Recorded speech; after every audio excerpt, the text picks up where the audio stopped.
my Savior. And Jesus, you're my strength in need.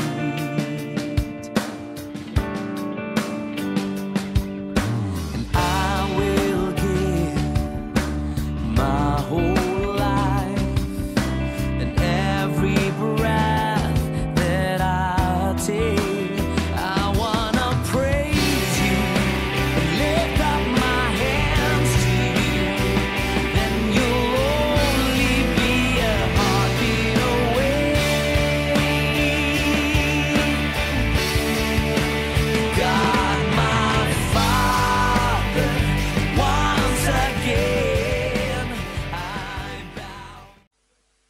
Shalom, selamat pagi Bapak Ibu Saudara yang kasihi Tuhan. Sidang Jemaat Tuhan Geraha Raya sebagai jemaat pemenang. Kita bersyukur bahwa di awal bulan ini, bulan Juli, bulan yang penuh berkat. Saya percaya bahwa semua jemaat Tuhan yang berada di rumah meyakini dan mengakui akan kebesaran Tuhan yang luar biasa.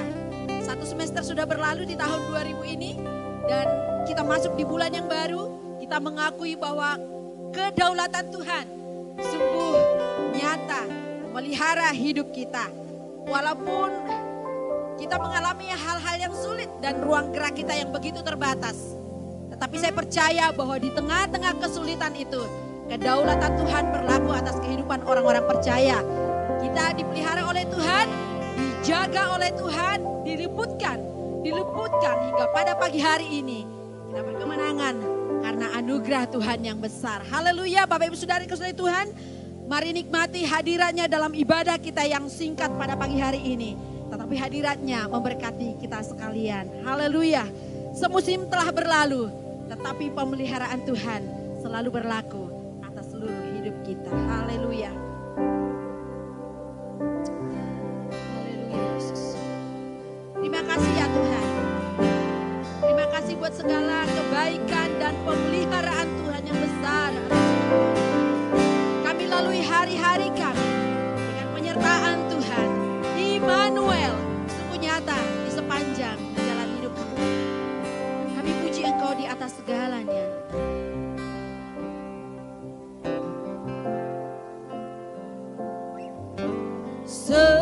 Semusim berlalu, namun Kau selalu peliharaku. Kasih dan setiamu tak pernah layu di hidupku. Semusim berlalu, namun Kau selalu peliharaku. Kasih dan setiamu tak pernah layu di hidupku. Lebih luas dari samudra, kebaikan-Mu Bapa takkan habis di hidupku. Lebih tinggi dari cakrawala, tak terbatas kasih-Mu. Sungguh ku bersyukur. Haleluya, terima kasih Tuhan. Semusim berlalu, namun Kau selalu peliharaku. Kasih dan setiamu tak pernah layu di hidupku. Lebih luas dari samudra, kebaikan-Mu Bapa takkan habis di hidupku. Lebih tinggi dari cakrawala,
Engkau berikan bagi kami Tuhan. Bukti nyata kasih-Mu bahwa Engkau peduli atas kehidupan kami. Betapa berharganya kami di hadapan-Mu ya Tuhan. Karena Engkau meninggalkan segala kemuliaan-Mu untuk mencari kami. Terima kasih buat kasih yang terindah. Terima kasih buat karya terbesar yang sudah Engkau kerjakan di kayu salib untuk keselamatan jiwa kami.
mengerjakan kemenangan. Salib mengerjakan kehidupan. Dia mati supaya saya dan saudara mengalami kehidupan di dalam Yesus Kristus Tuhan. Nikmatilah kemerdekaan yang sudah dikerjakan oleh salib itu.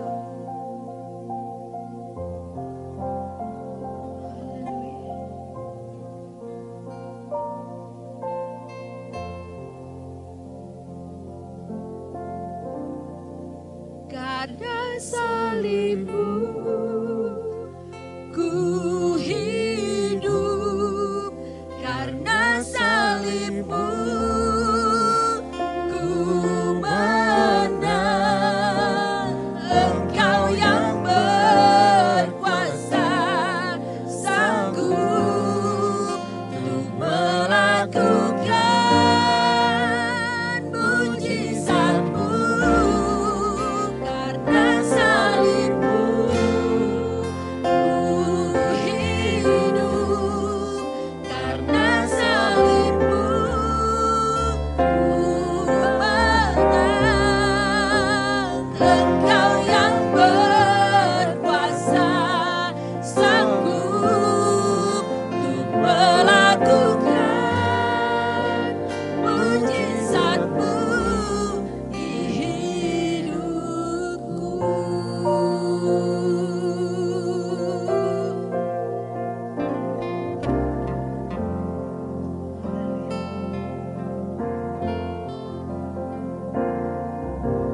Hanya Kau Tuhan di hidupku. Kau berikan hidup yang baru. Darah-Mu menyucikan, pulihkan hatiku. Ku nyatakan Kaulah segalanya. Engkaulah sumber pengharapan. Kuasa-Mu sanggup menyembuhkan. Jiwaku pun berserah hanya kepadamu. Yesus, Kaulah segalanya. Oh, karena salibmu ku hidup, karena salibmu ku menang. Engkau yang berkuasa, sanggup untuk melakukan mujizat-Mu. Karena salibmu ku hidup, karena salibmu ku menang. Engkau yang berkuasa, sanggup untuk melakukan mujizat-Mu di hidupku. Terima kasih Tuhan. Terima kasih buat pekerjaan salib yang luar biasa. Kami memuji Engkau Tuhan sampai akhir hidup kami. Sebagai bentuk kasih kami kepadamu, kesetiaan kami. Karena Engkau sudah melakukan pekerjaan-Mu yang betul agung dan mulia dan penuh kesetiaan. Kami puji Tuhan Yesus di atas segala-galanya. Haleluya. Haleluya. Amin. Shalom, selamat hari Minggu. Bapak Ibu Saudara yang saya kasihi, jemaat-jemaat Tuhan, kita bertemu lagi di hari Minggu ini. Dan tentunya kita bersyukur kita boleh ada di dalam ibadah online. Kita sudah memuji Tuhan, menyembah Tuhan. Dan ini adalah minggu pertama di bulan Juli. Dan kita juga akan mendengar kebenaran firman Tuhan tentunya. Sebelum saya menyampaikan kebenaran firman Tuhan, saya ingin mengajak kepada Bapak Ibu Saudara yang ada di rumah, dan kita akan satu di dalam doa. Mari kita satu di dalam doa. Terima kasih Tuhan buat waktu yang indah kami boleh mendengar kebenaran firman Tuhan. Urapilah hamba-Mu ya Tuhan, layakkan, kuduskan, biarlah perkenanan Tuhan ada atas hamba-Mu ini. Tuhan mengurapi dan memberkati semua yang siap dan sudah buka hati untuk mendengar kebenaran firman Tuhan. Tuhan melawat dan memberkatinya. Hamba serahkan kepada pimpinan Roh Kudus-Mu, dan di dalam nama Yesus hamba sampaikan firman Tuhan ini. Haleluya, amin. Puji Tuhan. Salam saya buat kita semua. Maranatha, datanglah ya Tuhan. Bapak Ibu Saudara yang dikasih Tuhan, kalau pagi ini saya bertanya kepada Bapak Ibu Saudara yang sedang mengikuti ibadah online ini, berbahagiakah saudara? Berbahagiakah saudara? Mungkin bisa mempunyai macam-macam jawaban tentunya. Nah, apa sih arti kebahagiaan menurut saudara? Jika jawabannya adalah ketenaran atau kekayaan, kecantikan, kedudukan, kekuasaan yang bisa membuat seseorang bahagia, maka pagi ini saya ingin menyampaikan beberapa tokoh, beberapa orang yang cukup terkenal, dan ternyata dia tidak bahagia. Karena apa? Contohnya satu, tercatat bahwa Michael Jackson, seorang penyanyi pop yang cukup terkenal, the king of pop, maka di akhir hidupnya dia mengalami sesuatu yang luar biasa, dan ini menjadi sesuatu yang tidak sewajarnya dan harusnya terjadi. Dia makan obat tidur terlalu banyak dosis dan membuat dia akhirnya mati dalam keadaan yang tentunya tidak wajar seperti itu. Lalu Presiden Brasil pada tahun 1954 bernama Getulio Dornelas Vargas, ya. Maka ditemukan mati bunuh diri dengan menembak jantungnya. Presiden dia, punya jabatan kekuasaan yang cukup tinggi. Lalu satu lagi saya memberikan tokoh yang bernama Robin Williams. Siapa dia? Dia adalah seorang aktor komedi yang terkenal, membuat banyak orang tertawa, bahkan mungkin terbahak-bahak dengan atraksi, dengan apa yang dia lakukan. Namun dunia mencatat dia mati gantung diri karena depresi. Kecemasan yang berkelebihan membuat orang atau membuat dia seperti itu. Bapak Ibu Saudara yang dikasih Tuhan, kalau kebahagiaan itu bisa dibeli, maka saya pikir banyak orang yang antri berduyun-duyun untuk membeli kebahagiaan itu. Karena jujur saja semua orang ingin bahagia. Saya ingin bahagia, saudara ingin bahagia. Tapi apakah kita mengerti arti kebahagiaan itu sebenarnya? Kebahagiaan tidak sama dengan kenikmatan.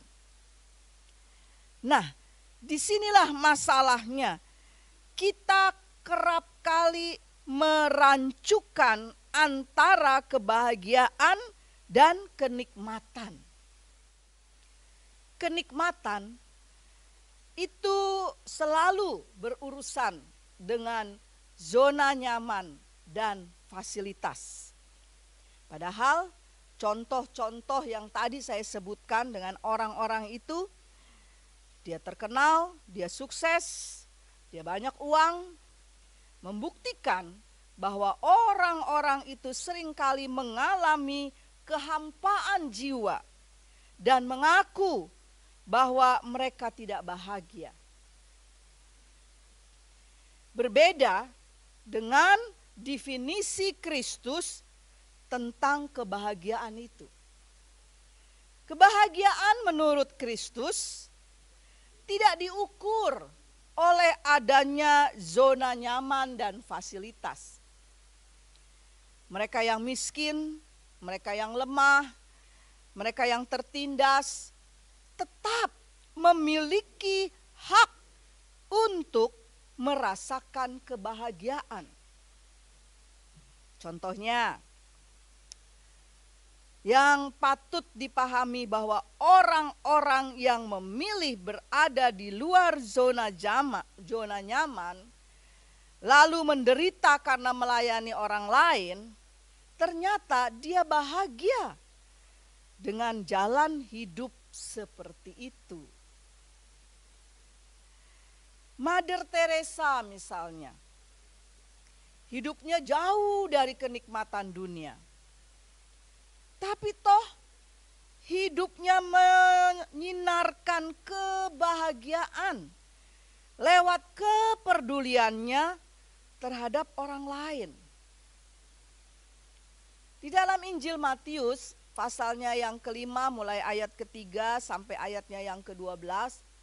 Saudara, Bapak Ibu bisa baca di rumah bagaimana itu ada ayat-ayat yang dimulai dengan kata berbahagialah. Berbahagialah orang yang miskin, berbahagialah orang yang rendah hati, berbahagialah, dan seterusnya. Bapak Ibu Saudara bisa baca di rumah. Jadi kebahagiaan itu harus bisa dimulai dengan pengertian, pengenalan akan Tuhan.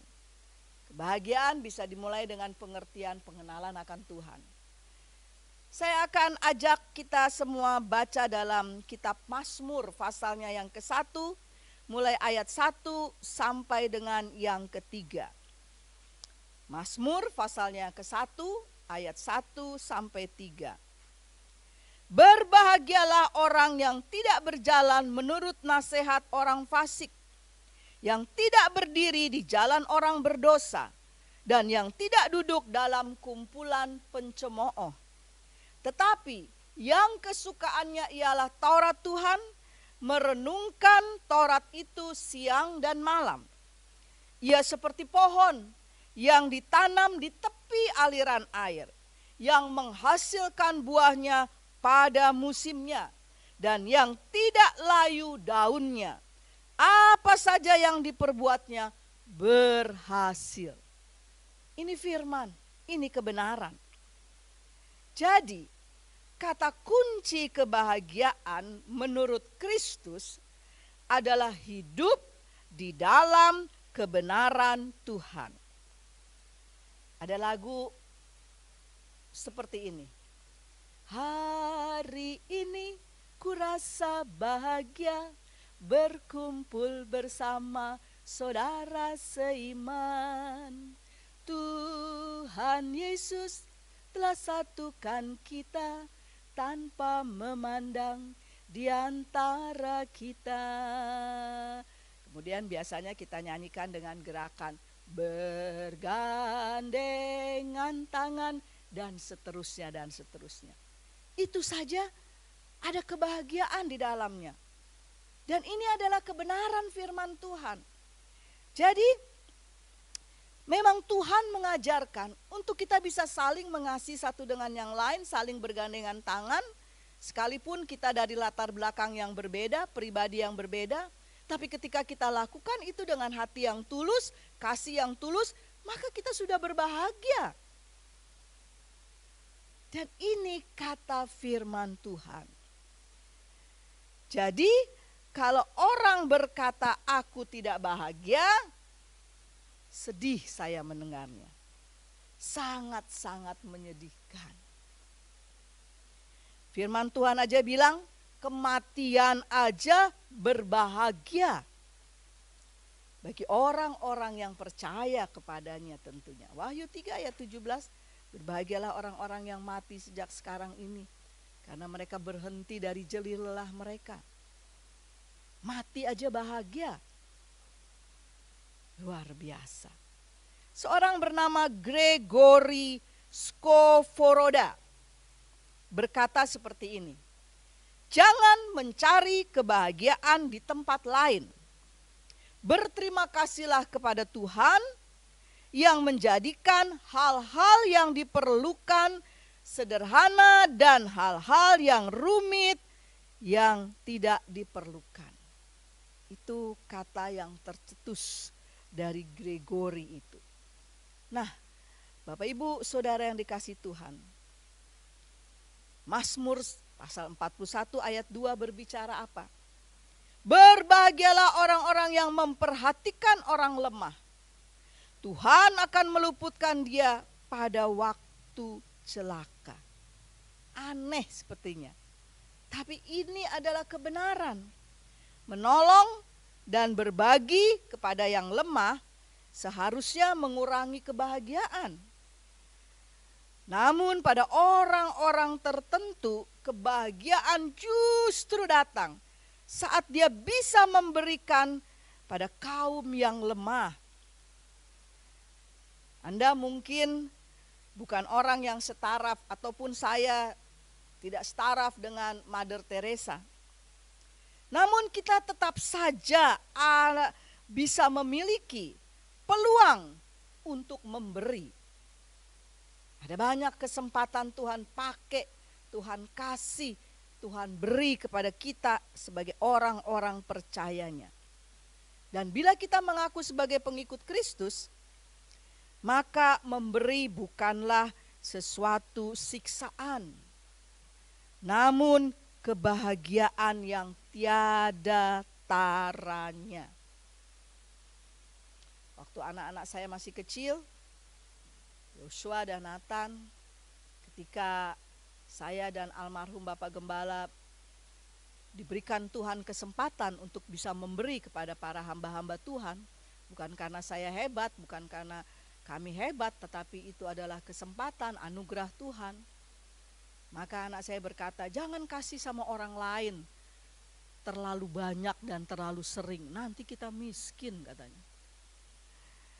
Tapi hari ini saya mau berkata, Tuhan adalah kekuatan. Semua yang saya punya, yang kita miliki, itu adalah sekedar titipan dari Tuhan. Bukan milik kita yang harus kita kuasai. Di dalam 2 Korintus 1 ayat 3 dan 4, maka ada ayat yang memberikan pengertian bahwa seharusnya sebagai pengikut Kristus kita sanggup menghibur orang lain. Dan ini akan menjadi satu kebahagiaan ketika kita memahami kebenaran firman. Dan ini adalah sesuatu yang Tuhan katakan. Dan di dalam kondisi, situasi yang sulit, seperti yang kita alami sudah hampir 4 bulan ini, maka kebanyakan orang berkata, rasanya aku gak bahagia dalam kehidupan yang sulit seperti ini. Dan itu terjadi karena orang tersebut hanya berfokus kepada mengasihi diri sendiri. Dia lupa bahwa sebenarnya kebahagiaan itu bisa terjadi, terwujud ketika kita bisa peduli kepada orang lain sekalipun kita mengalami masa-masa yang sulit. Banyak orang katakan, aduh udah bete dalam hidup COVID-19 ini. Mungkin para wanita, saya juga wanita. Aduh, belum potong rambut, belum ke salon, medicure, pedicure.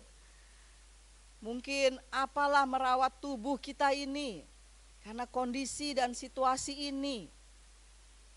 Dan membuat khususnya wanita-wanita merasa tidak bahagia.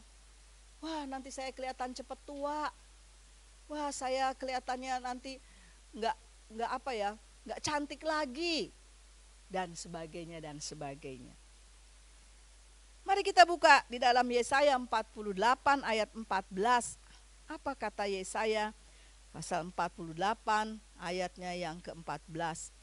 Sekiranya engkau memperhatikan perintah-perintahku, maka damai sejahteramu akan seperti sungai yang tidak pernah kering. Dan kebahagiaanmu akan terus berlimpah seperti gelombang-gelombang laut yang tidak pernah berhenti. Ini firman Tuhan Bapak Ibu Saudara. Inilah kebenaran. Jadi, apakah kita bahagia?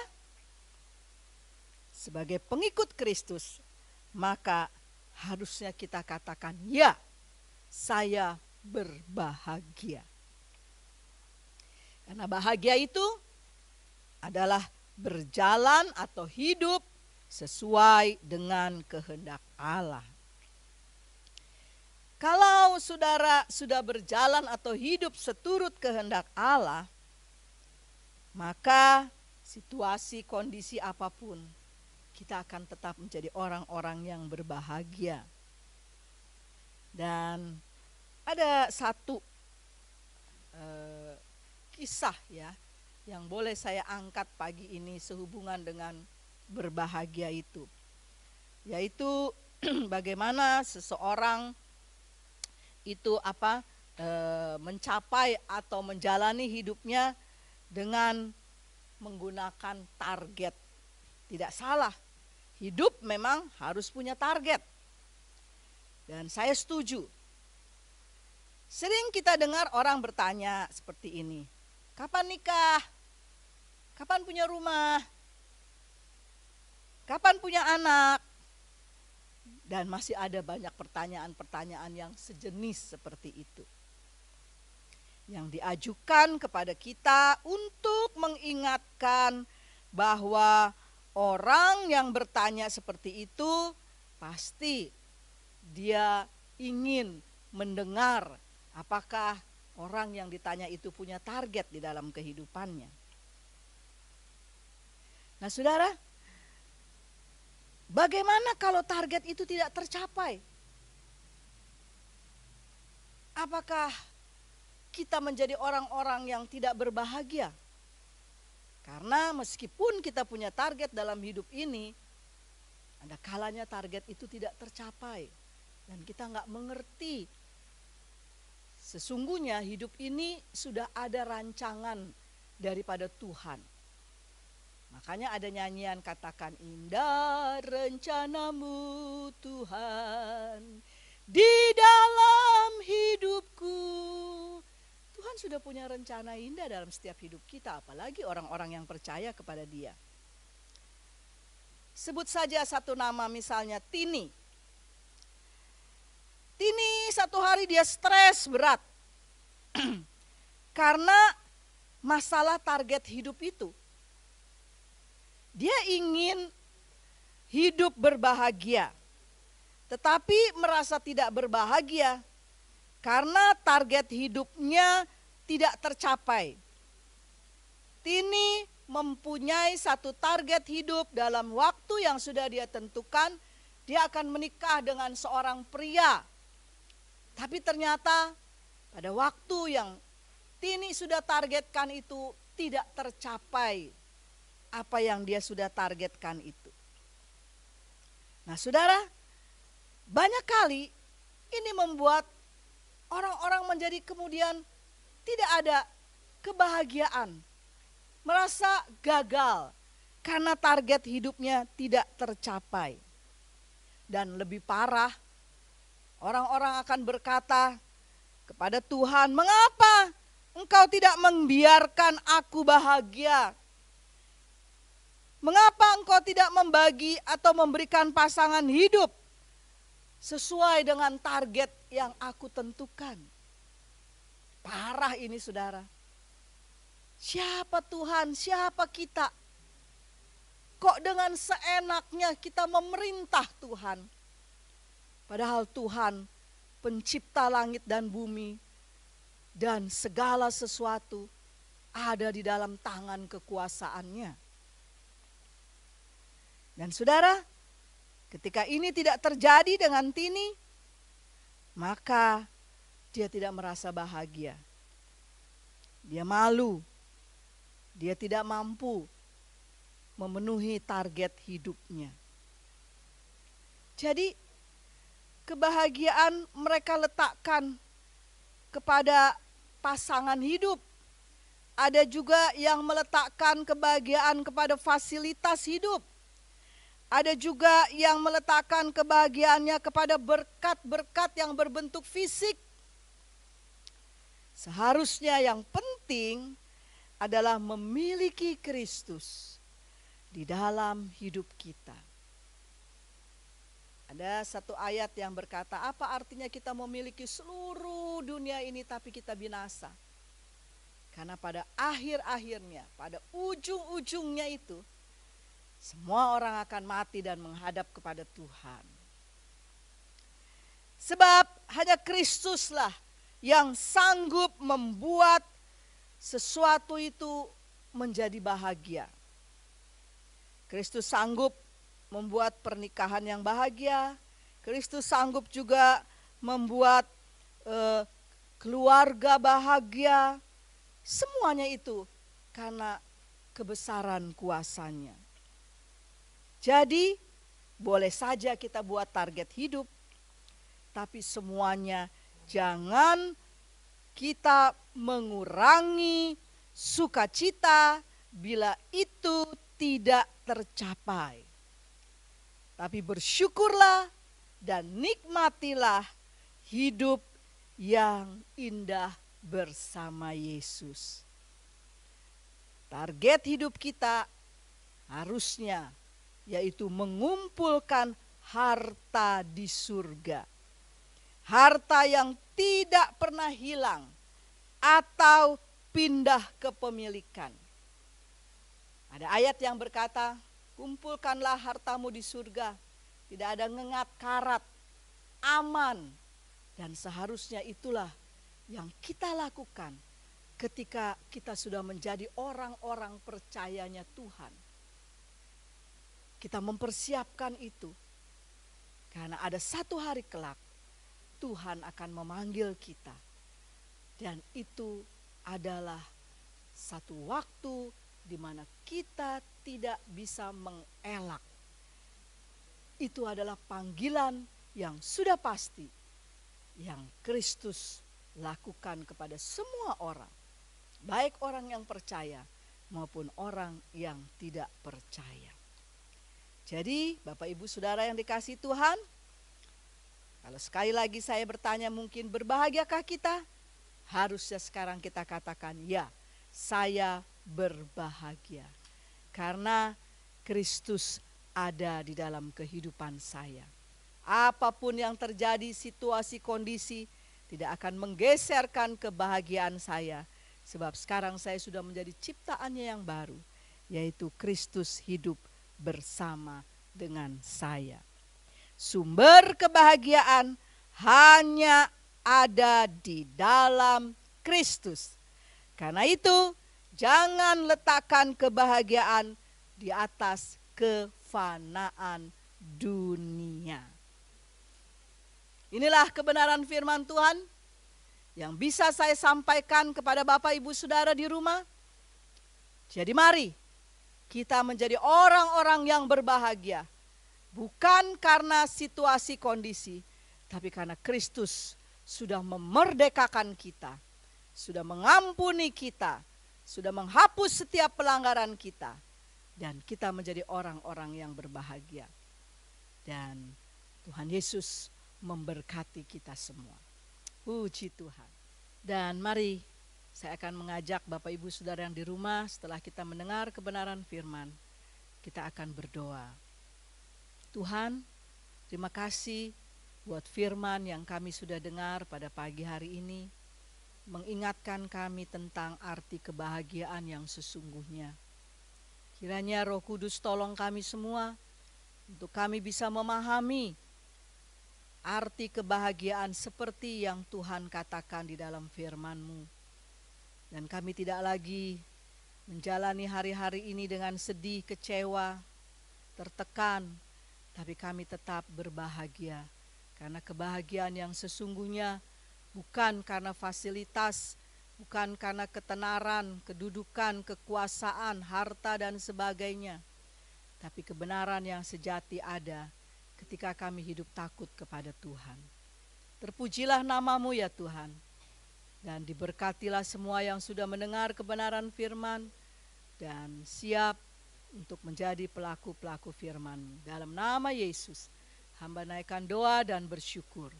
Haleluya, amin.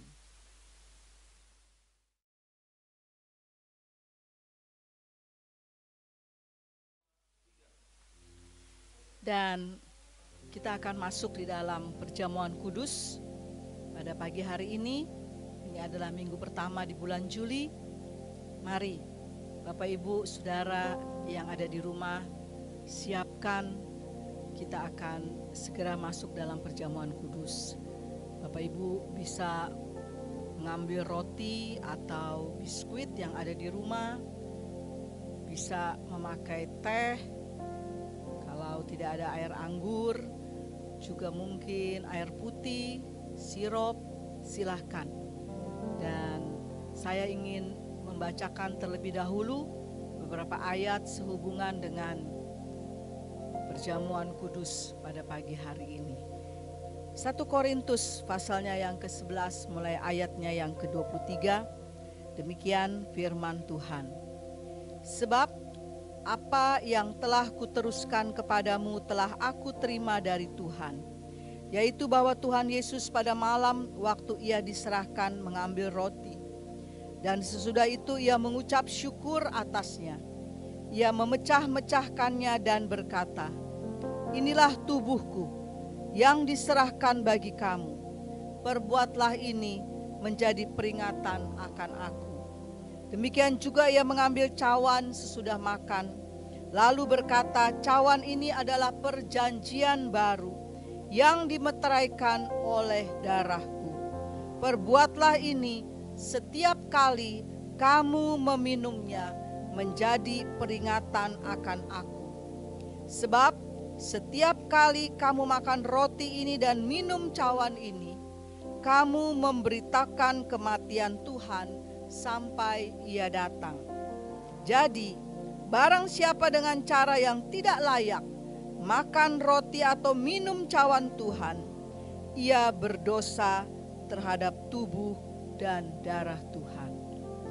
Mari Bapak Ibu Saudara yang ada di rumah, saya mengimbau ketika kita mau mengikuti perjamuan kudus ini, mari kita siapkan yang terbaik. Hati kita siapkan sehingga perjamuan kudus ini bukan sebagai satu kebiasaan setiap minggu pertama di bulan baru, tapi ini harus dipahami bahwa ini adalah satu bukti atau satu peringatan akan kasih Tuhan yang sungguh luar biasa. Tidak ada kasih yang lebih besar dari kasih Yesus yang sudah menyerahkan nyawanya bagi saya dan saudara. Dan saya akan memimpin perjamuan kudus pada pagi ini. Mari kita akan pegang roti di tangan kanan kita. Dan sebelum kita makan roti ini, kita akan berdoa, mengucap syukur buat kasih Tuhan yang besar bagi kita semua. Mari kita berdoa. Tuhan Yesus, Tuhan yang baik, di tangan kanan kami ada roti yang melambangkan tubuh-Mu yang sudah terpecah-pecah oleh karena perbuatan dosa kami. Engkau sudah mengorbankan diri-Mu karena Engkau mengasihi kami orang-orang yang berdosa. Dan sekarang kami akan makan roti yang melambangkan tubuh-Mu ini Tuhan, dan bersyukur buat kasih-Mu yang tiada taranya. Dan sekarang di dalam nama Yesus, kita akan makan roti ini. Mari Bapak Ibu, kita makan roti ini.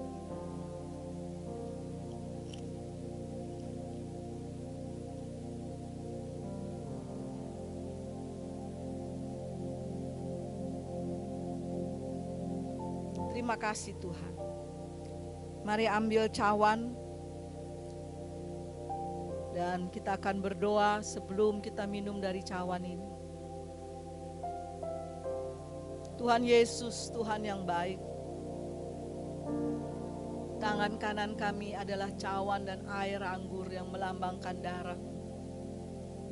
Darah-Mu sudah tercurah oleh karena pelanggaran-pelanggaran yang sudah kami buat. Engkau sudah meneteskan darah-Mu. Engkau sudah menjalani perjalanan yang cukup berat via dolorosa, memikul salib. Dan Engkau sudah melakukannya karena Engkau mengasihi kami. Engkau tidak menginginkan satupun dari kami binasa. Terima kasih Tuhan buat pengorbanan-Mu yang tiada taranya. Dan sekarang Tuhan, kami akan minum dari cawan ini. Terima kasih buat setiap tetesan darah yang sudah tertumpah karena pelanggaran kami. Dalam nama Yesus. Mari kita minum Bapak Ibu Saudara.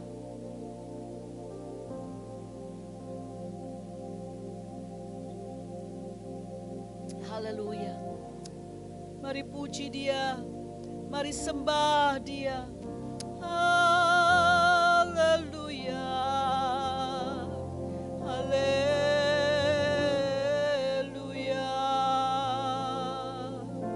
Kami memuji-Mu Tuhan.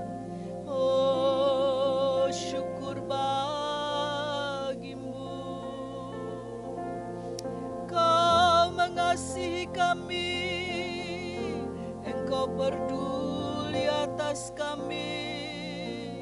Terima kasih Tuhan, anugerah-Mu besar. Haleluya. Haleluya. Haleluya. Haleluya.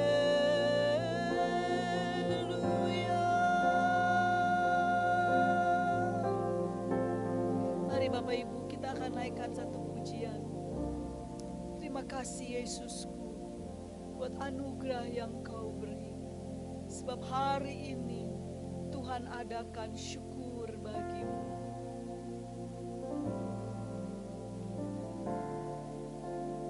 Haleluya.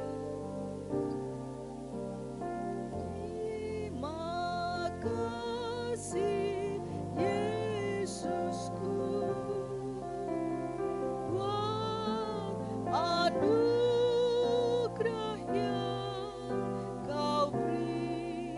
Sebab hari ini Tuhan adakan syukur bagi-Mu.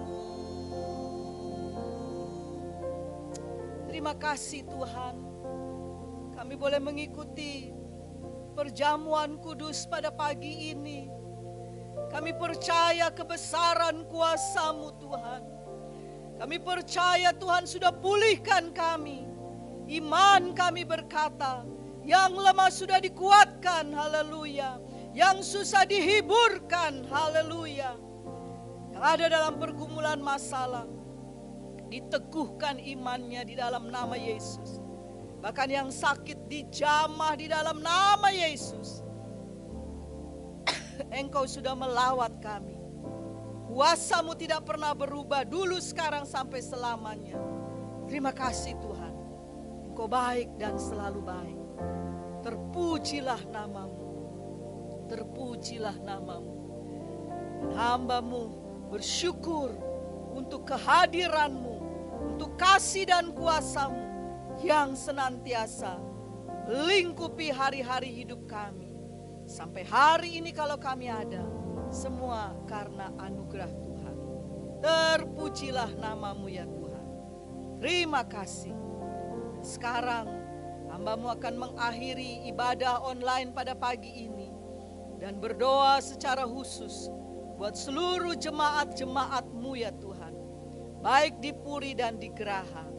Tuhan, satu minggu ke depan yang akan dilalui, marilah Engkau menyertai setiap keluarga-keluarga. Engkau menyertai setiap pekerjaan, setiap usaha, setiap perjalanan. Dan anak-anak kami bersyukur Tuhan, Engkau pelihara mereka semua. Dan Engkau akan selalu pelihara anak-anak kami. Kami percaya Tuhan tidak tinggalkan kami. Kami juga berdoa sepakat ya Tuhan. Buat virus corona yang masih ada, kami patahkan di dalam nama Yesus. Pulihkanlah bangsa kami. Pulihkanlah setiap kota-kota, setiap wilayah, setiap warga lingkungan di mana kami ada. Tuhan, tutup bungkus dalam kuasa darah. Kami serahkan hidup kami dalam tangan-Mu. Ajar kami Tuhan taat kepada otoritas pimpinan, di mana kami ingin menjaga kesehatan kami. Kami akan peduli kepada orang-orang lain. Dan taruh terus di dalam hati kami kasih Tuhan yang tidak pernah habis-habisnya. Terima kasih Tuhan. Dan sekarang Bapak Ibu Saudara yang dikasihi Tuhan, angkatlah tanganmu untuk terima berkat Tuhan. Diberkatilah semua jemaat-jemaat Tuhan. Diberkatilah hari-harimu. Diberkatilah pekerjaan, usaha, perjalanan, kesehatanmu, bahkan pergumulan-pergumulanmu. Diberkatilah semua. Dan percayalah bahwa Tuhan akan menyertai kita dari saat ini sampai Maranatha, Tuhan Yesus datang. Dalam nama Bapa, Anak, dan Roh Kudus, berkat ini turun atas semua jemaat-jemaat Tuhan, baik di Puri dan Geraha. Haleluya. Amin. Puji Tuhan, selamat hari Minggu. Tuhan Yesus memberkati.